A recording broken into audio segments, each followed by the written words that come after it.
Pandian store serial நெக்கான எபிசோடில் செந்தில் வந்து கோமதி கிட்ட சொல்லிக்கிட்டு இருப்பாங்க, அவங்க மருமக என்னை வீட்டை விட்டு வெளியே துரத்திட்டா அப்படின்னு சொல்லி.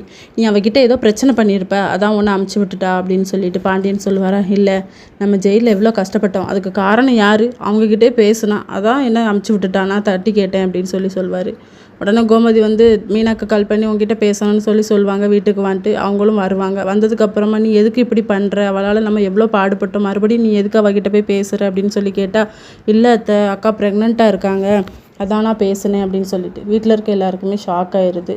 எங்ககிட்ட சொல்லவே இல்லையே அப்படின்னு சொல்லி கேட்பாங்க. அன்றைக்கி அப்படி தான் உங்ககிட்ட சொல்லலாம்னு சொல்லிட்டு கோயிலுக்கு கூட்டிகிட்டு வந்தேன், ஆனால் நீங்கள் வந்து சண்டை போட்டு போயிட்டீங்க. அதே மாதிரி இந்த மயிலக்காவோட அம்மா அப்பா வந்தாங்க, ஆனால் அந்த விஷயத்தை தவிர மற்ற எல்லாம் சண்டை போட்டு அவங்களும் போயிட்டாங்க அப்படின்னு சொல்லிட்டு. சரி என்கிட்ட தான் சொல்லான்டான், சரவணன்கிட்டயா சொல்லியிருக்கலாம்ல அப்படின்னு சொல்லி பாண்டியன் சொல்லும்போது, இல்லை மாமா கிட்ட வந்து அக்கா சொன்னாங்க, ஆனால் மாமா வந்து இது யார் குழந்தைன்னு சொல்லி கேட்டுட்டாரு, என்னோட குழந்தை கிடையாதுன்னு சொல்லிட்டாரு, அதிலே அவங்களுக்கு எல்லாமே விட்டு போச்சு, அதனால தான் வீட்டில் இருக்க யாருக்கிட்டையுமே சொல்லாண்டான்னு சொன்னாங்க அப்படின்னு சொல்லிட்டு. கோமதிக்கு வந்து ஷாக் ஆயிடுது, என் பையனா இப்படி சொன்னான் அப்படின்னு சொல்லிட்டு. சரி அவன் வீட்டுக்கு வரட்டும், அதுக்கப்புறம் கேட்டுக்கலாம் அப்படின்னு சொல்லிட்டு இருப்பாங்க. இதோட இன்றைக்கான எபிசோட் முடியுது.